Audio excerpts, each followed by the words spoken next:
ஏமா அவன் ஏதோ உனக்கு உதவி செய்யணுங்கிற எண்ணத்தோட போராடி உன்னை வெளியில கொண்டு வரதுக்கு அவ்வளவு விஷயத்த பண்ணா. ப்ளீஸ் இந்த வீடியோவை சப்ஸ்கிரைப் பண்ணிட்டு லைக் பண்ணிட்டு பாருங்க. நல்லாவா இருக்கு? ஐயோ அம்மா, நான் இத கதிர் சார் என்ன வெளியில கொண்டு வர செஞ்ச உதவிக்கெல்லாம் நான் இந்த பணத்தை கொடுக்கலமா. அப்புறம் நான் ஜெயில இருந்தப்போ எங்க வீட்டு லோனுக்கான இஎம்ஐ கதிர் சார் தான் கட்டியிருக்காரு. அந்த பணத்தை தான் நான் இப்ப திருப்பி கொடுக்கறேன். வீட்டு லோனா? ஆமாமா. ஏண்டா முந்தா நாள் புது மிக்ஸி வாங்கணும், ஒரு 5000 ரூபாய் வாங்க குடுன்னு சொல்லி கேட்டேன்ல. அடுத்த மாசம் காசு வந்ததும் தரேன்னு சொல்லி சொன்ன. இப்ப என்னடானா அவ வீட்டு லோனுக்கு பணம் அனுப்பியிருக்கேன்னு அவ வந்து சொல்லிட்டு போறா. என்னடா இதெல்லாம்? ஆமாமா, என்கிட்ட இருக்கிற பணத்தெல்லாம் எடுத்து அவங்க ப்ளீஸ் இந்த வீடியோவை சப்ஸ்கிரைப் பண்ணிட்டு லைக் பண்ணிட்டு பாருங்க. புது மாடல் மிக்ஸி ஒன்னு வாங்கி கொடுத்துருவோம்ல. வேணா சாமி, எனக்கு வேண்டாம். நீ மிக்ஸி வாங்கி கொடுத்து என்ன அசிங்கப்படுத்துவ.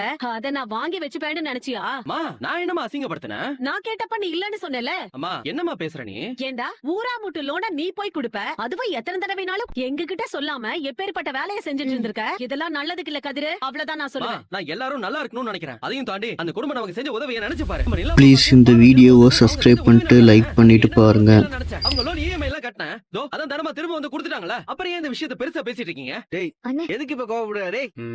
என்னம்மா நீ? அண்ணன் தான் அவங்களுக்கு உதவி பண்ணதில்ல. ஆமா, உதவி பண்ணட்டும், ஊருக்கெல்லாம் உதவி பண்ணட்டும். இவருக்கு ஊருக்கு நடுவுல செலவு வைப்பாங்க. போமா. இவ ஒருத்தி. அத்தை, ரொம்ப தப்பா இருக்கத்த. பெத்த தாய்க்கு ஒரு 5000 ரூபாய்க்கு மிக்ஸி கிடையாது, ஆனா எவ்வளவு ஒருத்துக்கு 25000 ரூபாய்க்கு லோன் அடைச்சு கொடுத்திருக்காரு. இது ரொம்ப தப்பா இருக்க.